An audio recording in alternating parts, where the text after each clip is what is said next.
All right. Welcome to this YouTube channel today. I'm your host, Richard Haynes. I am the founder and owner of Empower Potential Coaching. And I've been requested by one of my clients to just have a video about a coaching model or a process that can be used in many different types of applications. To give credit where credit is due, what I'm about to share today is something that was taught to me by my coach, Andrew Anderson, who is the author of Strength of the Oak, Strength of the Willow, and just an amazing book. I think the second part of that is finding peace in turbulent times, or something along those lines. Check it out. Look at it on Amazon. It is worth your time to go there, to buy it, to read it, and have it change your life. So big credit to him. And I believe that he was taught this from someone else as well. So let's begin. This is one that I call the Four Quadrants Model. I don't know that that's actually its name, but there's a lot of things that work really well when we put them into quadrants. And so I will just start building this here as we talk. Whatever you do, please do not assume that I am a grand artist. That has never been my intention, or something that I've created for myself in life. I like things done well and things done right.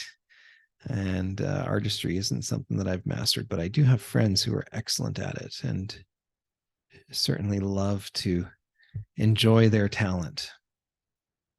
There we go. Okay. So here's the four quadrants. The first one is, we'll name it the positive present. Second one down at the bottom, we'll name it the negative present.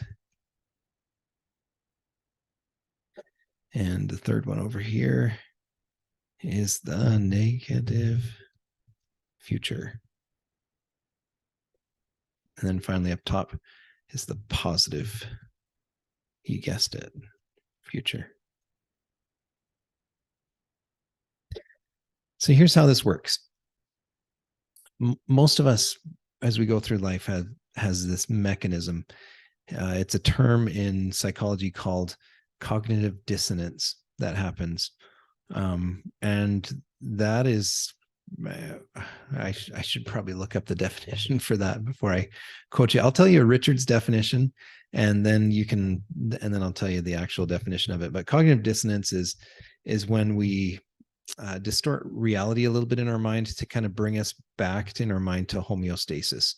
We're always trying to make sure that everything's okay. And so even though things might not be quite right, we're telling ourselves that it's just fine the way it is. Okay, and this is what the dictionary or Google comes up with. It is a mental conflict that occurs when your beliefs don't line up with your actions. Okay, so it's an uncomfortable state of mind when someone has contradictory values, attitudes, or perspectives about the same thing. So if what is really happening is in conflict with where you want to be, this often happens to us when we don't deal with feelings or emotions, certain aspects of our life. We end up staying in this positive present. So our role as coaches is to help people build awareness.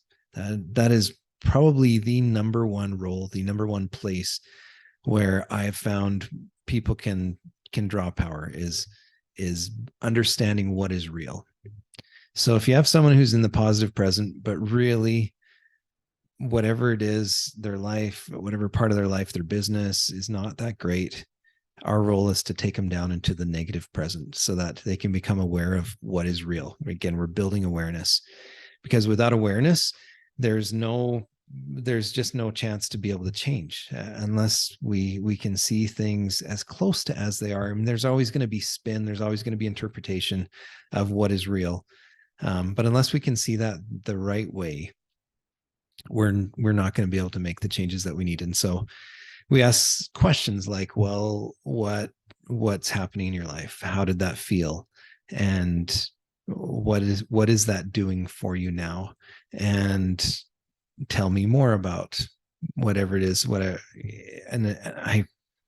It's hard to be vague and talk about these things, but that's really how it goes. Again, if you're new to coaching or you're not a coach at all, the key here is two things. Number one is to ask open-ended questions. So questions that are not yes or no questions, and avoid starting it with why if you can. So who, what, where, when, how are excellent questions to ask. So open questions to draw more information so that the client or the person that you're working with can have more dialogue and that more dialogue and more exploration of what is real, so that they can then become aware and of this negative presence. So this thing that is not in alignment with who they are.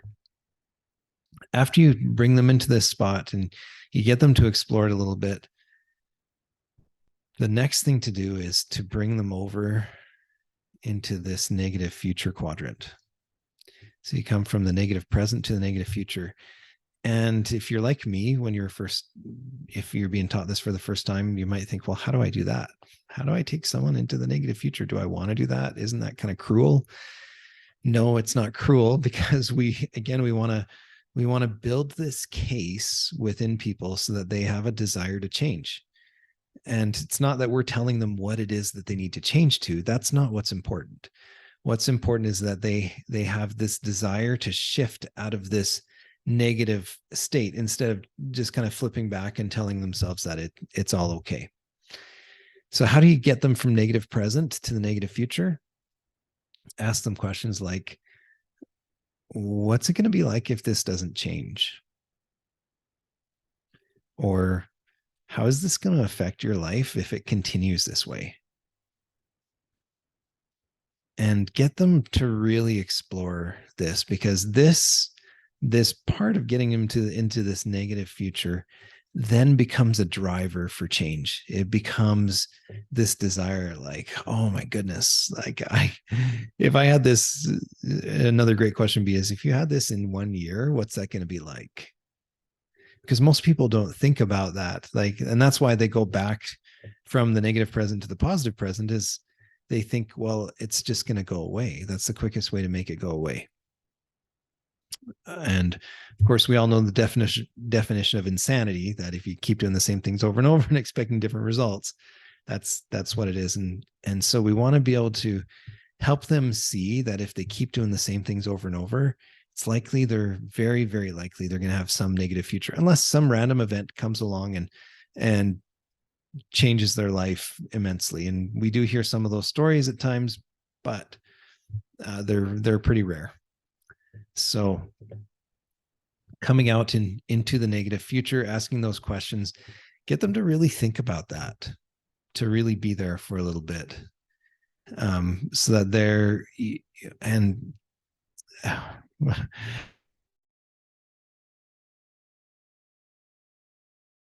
here, I'd love to get into the unconscious mind stuff just a little bit, but I think that'd be a little too detailed for this video. So once they're in that negative future, after they've been there for a while, then you can take them up to this positive future. So again, the negative future is, it's not just consciously to get there, but also unconsciously to have them have an individual want to make a shift. So you become aware of it, become aware of what's not working, that's keeping them from achieving their goals, that's taking them away from their values, and they see this super clearly. And then you ask the question of, what would it be like without it? So in 1 year, what would it be like if you didn't have this burden that you're carrying? What would it be like? Whatever, you can get really specific with it too. And then what an amazing thing will happen is their mind opens up to possibility, at least as long as they're not resisting this process. If it is possible that people could resist this so much that it's not 100%. And then there's other tools and techniques you can use to deal with resistance, but getting them to think about that future positive, what would it be like without this? And then that becomes the action driver. If you think about even sales, right, or marketing, a lot of sales and marketing is about a future. They market the future positive, and it's very effective. It works to get people to purchase something. What we want to do in coaching is we want to build enough awareness around that future positive, so that and enough drivers like that, drivers to move away from, or to not, or to move towards what they want. And that will make just a massive impact. So this is just a simple coaching model. And the most common one that a lot are built on is the grow model. And you could even overlay the grow model onto this one, where you have a goal, right? Where do you want to go, right? How do you want to be? What do you want to have?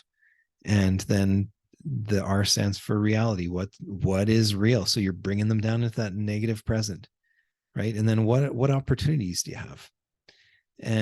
Or what options do you have? And that's kind of looking at that positive future. So the R is the negative present, negative future, and then the positive future is the opportunities. And then finally the W is, well, what now? What are you going to do? What actions are you going to take? And so that could be the end of this model as well. It's, okay, so we have this positive future here. What's the next right step that you need to take? So I hope you've enjoyed this today. Thank you for coming on my YouTube channel. This is the first video after a lot of prompting from some amazing people in my life to start recording some of this stuff. I hope you enjoyed. If you have any questions or comments, please do leave them here or reach out. empowerpotentialcoaching.com is my website, and just grateful that you're here.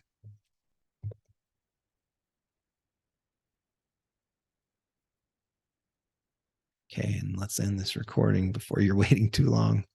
Stop share.